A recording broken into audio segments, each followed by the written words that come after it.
ஓம் விக்னேஸ்வரா போற்றி, ஓம் நவகர்ணர்களை போற்றி. மிதுன ராசி நேர்களுக்கு வணக்கம், கன்னி ராசி நேர்களுக்கு வணக்கம். நேர்களே, இந்த வீடியோ பதிவில் 2 ராசிக்குமே சூரிய கிரகணத்தை பற்றி சொல்கிறேன். ஆகஸ்ட் 12, 2026 கேது கிரகஸ்த சூரிய கிரகணம். மிதுன ராசிக்கு 2ஆம் இடத்துல நடக்கு, கன்னி ராசிக்கு 11ஆம் இடத்துல நடக்கு. இதில் ஒரு பெரிய அதிசயம், ஒரு 6 கிரகங்கள் ஒன்றா சேருது, நேர்கோட்டில் வருது. குரு, புதன், சனி பகவான், சுக்கிரன், யுரேனஸ், நெப்டியூன். இதில் யுரேனஸ், நெப்டியூன் ரொம்ப தூரத்தில் இருக்குது. இருந்தாலும் அந்த கிரகங்களுமே ஒரு நேர் கோட்டுக்கு வருது. இது ஒரு அற்புத நிகழ்வு. இந்த நிகழ்வு வானத்தில் தெரியும். சரியா நேர்களே, கிரகங்களை நம்ம டெலஸ்கோப் வச்சு தான் பார்க்க முடியும். ஆனால் கிரகணம் நடக்கிற அன்றைக்கி இரவு எரிக்கற்கள் வானில் விழும். இதை வெறும் கண்ணால் பார்க்கலாம். அது எப்படி சொல்கிறோம்னா, சூப்பர் ஷோ ஆஃப் மெட்டிரோஸ். சரியா, மெட்டிரோஸ்னால் எரிக்கற்கள், எரி நட்சத்திரங்கள் அர்த்தம். இது வானத்தில் தெரியும். ஆகஸ்ட் 12ஆம் தேதி இரவு ஒரு 10-11 மணிக்கு நீங்கள் ஒரு இருட்டான இடத்துல இருந்துக்கிட்டு வானத்தை பார்த்தீங்கன்னா நல்லா அந்த எரிகற்கள் வானத்தை நோக்கி, வானத்திலேருந்து பூமியை நோக்கி வருது, நமக்கு கண்ணால் பார்க்கலாம். இது ஒரு ரேரான நிகழ்வு. இந்த நிகழ்வு இப்போ 2026 நடக்கு. அடுத்து 2045 நடக்கும். வானத்தில் நடக்கிற இந்த நிகழ்வால் உங்கள் வாழ்க்கையிலே சில மாற்றங்கள் இருக்கும். கிரகணத்துக்கு பின்னாடி உங்கள் லைஃப்பில் ஒரு ஸ்டைல் இருக்கும். பொதுவாக கிரகணங்கிறது வருஷத்துக்கு 4 தடவை நடக்கும். சூரிய கிரகணம், சந்திர கிரகணம் 2 தடவை நடக்கும். அதாவது சூரிய கிரகணம் அமாவாசையை ஒட்டி நடக்கும், சந்திர கிரகணம் பௌர்ணமி ஒட்டி நடக்கும். அடுத்து வருகிற ஆவணி அவிட்டம் அன்னைக்கு ஒரு சந்திர கிரகணம் நடக்கும். உங்கள் ராசிக்கு 3ஆம் இடத்துலையும் 9ஆம் இடத்துலையும் நடக்கும். சரியா நேர்களே? ஸோ அதுக்கு முன்னாடி நடக்கிற சூரிய கிரகணம் ஆகஸ்ட் 12ஆம் தேதி நடக்குது. நல்ல விதமாக தான் பார்க்கப்படுகிறது. ராசிக்கு 2ஆம் இடத்துல குரு, புதன், சூரியன், சந்திரன் இந்த கிரகங்கள் இருக்குது. மிதுன ராசிக்கு. கன்னி ராசிக்கு ராசிக்கு 4ஆம் இடத்துல, ராசிக்கு 11ஆம் இடத்துல குரு, புதன், சூரியன், சந்திரன் இருக்கிறாங்க. ஓகே நேர்களே, இந்த வீடியோவில் இந்த கிரகத்தை பற்றி சொல்லிட்டேன் நான். இந்த கிரகணம் 9 மணிக்கு ஆரம்பிக்குது. 2 ராசி நேர்களும் பொறுமையாக கேளுங்க. மிதுன ராசிக்கு நான் பலன்களை சொல்லிவிட்டு கன்னி ராசிக்கு அடுத்து சொல்கிறேன். ஆனால் அந்த சம்மரியெல்லாம் ஒன்று தான். கிரகணத்தை பற்றி சொல்கிற தகவல் எல்லாமே ஒன்று தான். கிரகணம் 9/7 நடக்குது. உச்சம் 11-16 உச்சம் அடையுது. அதாவது 12ஆம் தேதி இரவு நைட்டு அதிகாலை 1:22 முடிஞ்சிடும். 13ஆம் தேதி அதிகாலை 1:22 கிரகணம் முடிஞ்சிடும். ஸோ அந்த காலகட்டத்தில் நீங்கள் வீட்டில் சுத்தபத்தமாக இருக்கணும். கிரகணம் ஆடி அமாவாசை ஒட்டி நடக்கிறதுனால இந்த பூதகாலம் பகல்லே ஆரம்பிச்சிடும். அன்றைக்கி நான்வெஜ் சாப்பிடாதீங்க, கோயில் குளத்துக்கு போயிட்டு வாங்க. தாய் தப்பம் இல்லாதவங்க பிதர்கள் தர்ப்பணம் பண்ணுங்கள். நிறையா தெரியும் உங்களுக்கு, தீர்த்த யாத்திரை போகலாம், தீர்த்த ஸ்தலத்துக்கு போகலாம், சில சம்பிரதாயம் சடங்குகளை பண்ணலாம். ஸோ ஆடி அமாவாசை நம்ம இந்து கலாச்சாரத்தில் ரொம்ப முக்கியமாக பார்க்கப்படுகிறது. ஆண்கள் சுத்தபத்தமாக இருங்க, பெண்கள் சுத்தபத்தமாக இருங்க. நைட்டில் கிரகணம் இந்தியாவில் தெரியாமல் இருந்தாலுமே மற்ற கண்ட்ரியில் தெரியும். பட் அதோட தாக்கம் இருக்கும். அதனால் நைட்டில் இறைநாமத்தை சொல்லிட்டு சிவநாமத்தை சொல்லி சுத்தபத்தமாக இருந்தீங்கன்னா நல்ல பலன்கள் கிடைக்கும் உங்களுக்கு. சரியா நேர்களே? சூரியன், சந்திரன், குரு, புதன் 2 ராசிக்குமே 2 வேண்டிய கிரகம். மிதுன ராசிக்கு ராசிநாதன் புதன் 1-4 கூடியவன், குரு 7-10 கூடியவன், சூரியன் 3 கூடியவன், சந்திரன் 2 கூடியவன். நல்லாயிருக்கும். அடுத்து கன்னி ராசிக்கு புதன் ராசிநாதன் 1-10 கூடியவன், குரு 4-7 கூடியவன், சந்திரன் 11 கூடியவன், சூரியன் 12 கூடியவன். ஸோ இந்த கிரகங்கள் எல்லாமே ராசிக்கு மிதுனத்துக்கு 2ஆம் இடத்துக்கும் கன்னிக்கு 11ஆம் இடத்துல இருந்து இந்த கிரகம் நடக்கிறது ஒரு வகைக்கு நல்லது தான். சரியா? வருமான ஸ்தானத்தில், லாபஸ்தானத்தில் நடக்கிறது மிகச்சிறப்பாக பார்க்கப்படுகிறது. ரைட் நேர்களே, நீங்கள் 12ஆம் தேதி இரவு, ஆகஸ்ட் 12ஆம் தேதி இரவு 7 to 8 புதன் வரை சிவன் கோயிலுக்கு போய்ட்டு வந்துடுங்க. ஏன்னா சூரிய கிரகணம் நடக்கிறதுனால சிவன் கோயிலுக்கு தான் போகணும். பொதுவாக கிரகணம் நடக்கும்போது சிவன் ஆலயத்துக்கு தான் போகணும். சரியா? கோயிலெலாம் திறந்து தான் இருக்கும், நடலாம் சாத்த மாட்டாங்க. ஏன்னா கிரகணம் இந்தியாவில் தெரியாது. அதனால் கோயில் நட திறந்துருக்கும். நீங்கள் சிவன் ஆலயத்துக்கு போயிட்டு சிவசக்தியை கும்பிட்டு 2 விளக்கு போட்டு வந்துடுங்க. ஓகே நேர்களே, இப்போ மிதுன ராசிக்கு பலன்கள் எப்படி சார் இருக்கும்? இந்த கிரகணம் முடிஞ்சு அடுத்து வருகிற நாட்களில் எப்படி இருக்கும் அப்படி பார்த்தோம்னா, சந்திரன் ஆட்சி பெற்ற சந்திரன் வீட்டில் கிரகணம் நடக்குது. சந்திரன், குரு, புதன் இது ஒரு கஜகேசரி யோகம், புதாதித்ய யோகம், சூரியநாராயண யோகம், சிவசக்தி யோகம், இப்படி ஒரு 4 விதமான யோகங்கள் ராசிக்கு 2ஆம் இடத்துல நடக்கலாம். பொருளாதாரம் நல்லாயிருக்கும். சரியா நேர்களே? இருப்பினும் பேச்சில் நிதானம் இருக்கணும். அளந்து பேசுங்க. முன்பின் தெரியாதக்கிட்ட வாக்குவாதம் பண்ண வேண்டாம். சரியா? குடும்பத்துலேயும் கொஞ்சம் விட்டு கொடுத்து போனீங்கன்னா மிகச்சிறப்பாக இருக்கும். மிதுன ராசிக்காரங்களுக்கு இப்போ பலன் சொல்கிறேன், கன்னி ராசிக்கு பின்னாடி சொல்கிறேன், கொஞ்சம் வெயிட் பண்ணுங்கள். விட்டு கொடுத்து போனீங்கன்னா குடும்பத்தில் நல்ல சீரு சிறப்பாக இருப்பீங்க. இந்த வானில் நடக்கிற மாற்றங்கள் மாதிரி உங்கள் வாழ்க்கையிலையும் நல்ல மாற்றங்கள் நடக்கும். சரியா நேரில்? நான் அப்படி தான் தம்மையில் போடுவேன்.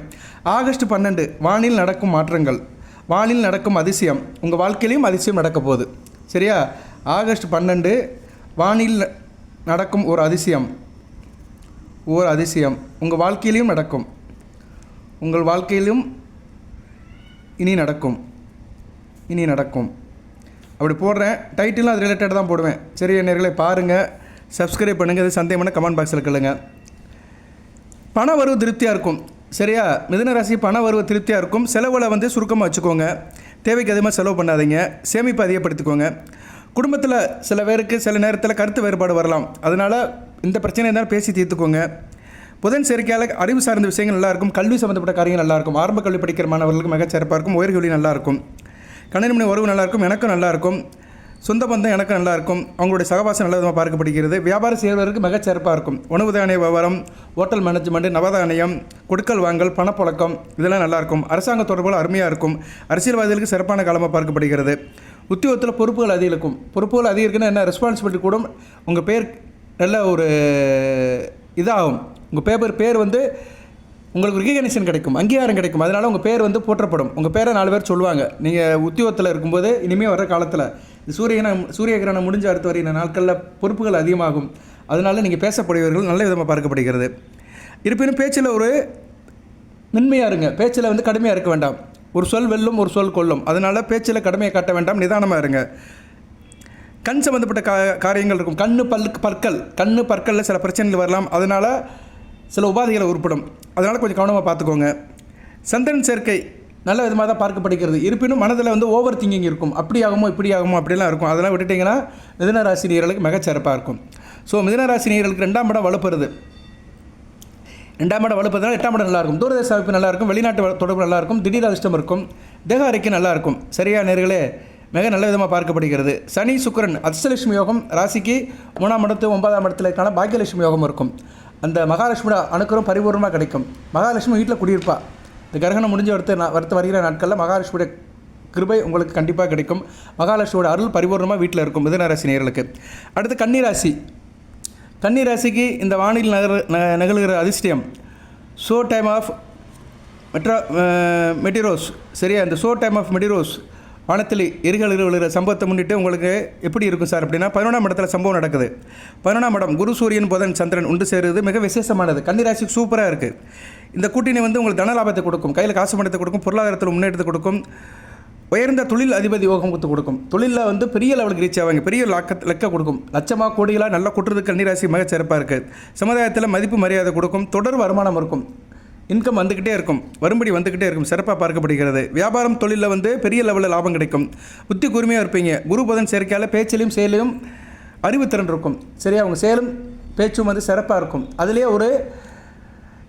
ஒரு இன்டெலிஜென்ஸ் இருக்கும். சில ஒரு செயல்பாடை பாருங்கள், ஆள் ஸ்மார்ட்டாக இருப்பாங்க. அவங்க செயல்பாடை பார்த்தாலே அவங்ககிட்ட பேசுறது பயமாக இருக்கும். அந்த அளவுக்கு ஆள் வந்து ஸ்மார்ட்டாக இருப்பாங்க. அவங்களோட செய்கிற காரியங்கள் மிக சிறப்பாக இருக்கும். அந்த லெவலுக்கு நீங்கள் போயிருவீங்க. சரியா நேரில் உங்கள் செயலும் சிந்தனையும் மற்றவங்களை வந்து ரொம்ப அப்ரிஷியேட் பண்ணுற மாதிரி இருக்கும். மனதில் ஒரு உறுதி இருக்கும். சந்திரன் 11ஆம் இடத்துல ஆட்சி பெற்று இருக்கிறதுனால, அமாவாசை யோகத்தில் இருக்கிறனால மனம் வந்து தெளிவாக இருக்கும், மகிழ்ச்சியாக இருக்கும், மிக சிறப்பாக பார்க்கப்படுகிறது. அரசாங்கத்தோட ஆதரவு இருக்கும். சூரியன் சேர்க்கை வந்து அரசாங்கத்தில் ஆதரவு, அரசு வழியில் உதவி இருக்கும். அரசாங்க வேலை பார்க்கறவங்க உயர் பதவிகள் கிடைக்கும். அரசியல்வாதிகளுக்கும் நல்லாயிருக்கும். அரசாங்க சப்சிடி வாங்கி வேலை செய்கிறவங்க நல்லாயிருக்கும். சரி, அரசாங்கத்தோட நிதி வாங்கி செய்கிறவங்களுக்கு நல்லாயிருக்கும். எந்த தொழிலாக இருந்தாலும் சரி, அரசாங்கம் மூலியம் நிதி வாங்கி செய்கிறவங்களுக்கு மிக சிறப்பாக இருக்கும். ஸோ கன்னிராசிக்கு இந்த கேது கிரக சூரிய கிரகணம் முடிஞ்சு அடுத்து வரைய நாட்கள் அதிக லாபம், புத்தி கூர்மை, மன உறுதி, அரசு ஆதரவு, இந்த 4 விஷயத்தில் நல்ல பலன்கள் கிடைக்கும். நல்ல விதமாக பார்க்கப்படுகிறது. சூரியன் மற்றும் புதன் இணைவதனால சில நேரங்களில் குடும்பத்தில் கருத்து வேறுபாடு இருக்கும். கருத்து வேறுபாடு என்ன? டாமினேஷன் இருக்கும். நான் சொல்கிறது சரியா, நீ சொல்கிறது சரியா, ஆர்குமெண்ட் இருக்கும், யுத்தம் இருக்கும், அறிவு உத்தம் இருக்கும். புதன் சூரியன் செய்கிறதுனால அறிவு உத்தி இருக்கும். 14ஆம் இடத்துல இருக்கிறதுனால பேச்சால் நம்ம வந்து சைன் பண்ணுவோம் அப்படின்னு நினைப்பீங்க. பேசி வெல்வோம் அப்படின்னு நினைப்பீங்க. குடும்பத்தில் சிலவர் பாருங்கள், ஆர்குமெண்ட் பண்ணி ஜெயிச்சிருவாங்க. தான் சொல்கிறதா ரைட்டுன்னு ஆர்குமெண்ட் பண்ணி அதில் சக்ஸஸ் ஆயிடுவாங்க. அப்படி ஒரு சூழ்நிலை இருக்கும். அந்நேரம் விட்டு கொடுத்து போயிட்டீங்கன்னா பிரச்சனை இல்லை. குரு பார்வை 5ஆம் இடத்துக்கு பரிபூர்ணமாக கிடைக்கிறதுனால, ஆட்சி பெற்ற சந்திரன் வீட்டிலேருந்து கிடைக்கிறதுனால பிள்ளைகளால் பெருமையும் மகிழ்ச்சி இருக்கும். சரியா? அவங்க பிள்ளை படிப்பு, திருமணம், வேலைவாய்ப்பு, இது மாதிரி காரியங்கள்லாம் கன்னிராசி நேயர்களுக்கு மிக சிறப்பாக இருக்கும். ஸோ கன்னிராசிக்கு வந்து மிதுனத்தை காட்டிலையும் சிறப்பாக இருக்குது. சரியா நேயர்களே? கன்னிராசி நேயர்கள் இந்த வீடியோ முழுமையாக கேட்டுட்டு எதுவும் சந்தேகம் இருந்தால் கமெண்ட் பாக்ஸில் பாருங்கள். கமெண்ட் பாக்ஸில் தகவல் சொல்லுங்கள். பொதுவாக ஆகஸ்ட் 12ஆம் தேதி இரவு ஒரு 10 மணிக்கு ஒரு ஃப்ரீயான இடத்துல இருங்க. அன்றைக்கி அமாவாசை தான், இருட்டாக தான் இருக்கும். சரியா? இருட்டாக தான் இருக்கும். நல்ல ஒரு மாடியில் நின்று பார்த்தீங்கன்னா, வெளிச்சம் இல்லாத இடத்துல நின்று பார்த்தீங்கன்னா அந்த எரிகற்கள் விழுகும். அந்த எரி கற்கள் ஒரு மணி நேரத்துக்கு வந்து 50 முதல் 100 வரைக்கும் விழுவும். சரியா? சின்ன சின்ன கற்களாக வானத்திலேருந்து அப்படியே பூமலை கொட்டுற மாதிரி, அப்படியே நட்சத்திரங்கள் வர்ற மாதிரி சிதறலாக இருக்கும். இதை நீங்கள் பார்க்கலாம். சரியா? ஒரு பைனாகுலர் வச்சு பார்த்தீங்கன்னா இன்னும் கொஞ்சம் துல்லியமாக தெரியும். கிட்டவும் தெரியும். பைனாகுலர் பார்த்தோம்னா வச்சுக்கோங்களேன், வானத்தில் ஒரு தூரத்தில் தெரியுது, பக்கத்தில் தெரியும். ஸோ பைனாகுலர் உதவியுடன் நீங்கள் இந்த எரிக்கற்கள் விழுதலை பார்க்கலாம். கிரகணத்தை பார்க்க முடியாது. கிரகணம் வந்து இந்தியாவில் சுத்தமாக தெரியாது, வெளிநாட்டில் தான் தெரியும். சரியா? Spain, Greenland, North Asia, North Russia, Iceland, இந்த 4 இடத்துல நடக்கும். இந்தியாவில் தெரியாது, பட் அதோட எஃபெக்ட் இருக்கும். சரியா நேயர்களே? இந்த பிரபஞ்சத்தில் கிரகங்கள் எந்த இடத்துல கிரகங்கள் சம்மந்தப்பட்ட காரியங்கள் நடந்துச்சுன்னா கண்டிப்பாக எல்லா இடத்துலையும் எஃபெக்ட் தெரியும், பட் அதை பார்க்க முடியாது. பூமியின் சுழற்சியால் நமக்கு வந்து இரவு பொழுதாயிரும், மற்றவங்களுக்கு வந்து மற்ற பொழுதாக இருக்கும். சரியா? சூரியன் முதல் பகலில் தான் தெரிவார். நமக்கு வந்து இந்தியாவில் வந்து சூரியன் காலையில் 6 to ஈவினிங் 6 வரைக்கும் தான் தெரிவார். ஸோ நைட் நேரம் கிரகணம் நடக்கிறதுனால நம்மளால் பார்க்க முடியாது. இது வந்து இயற்கையின் அமைப்பு. சரியா? இதை ஒன்றும் செய்ய முடியாது. இந்த பிரபஞ்சத்தில் உள்ள நியதி. இரவில் வெளிச்சமாக இருக்கிற நாட்டுக்கு தெரியும். சரியா நேர்களே?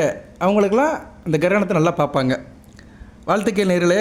இந்த கிரகணம் வந்து ஒரு முக்கியமான கிரகணமாக பார்க்கப்படுகிறது. உச்ச குரு வீட்டில், சந்திரன் ஆட்சி வீட்டில், சூரியன் புதன் இணைஞ்சு, அதுபோக யுரேனஸ் நெப்டியூன் கிரகங்கள் நேர்கோட்டில் வந்து சனி சுக்கிரன் பார்க்கிற அந்த சம்பவம் நல்ல விதமாக பார்க்கப்படுகிறது.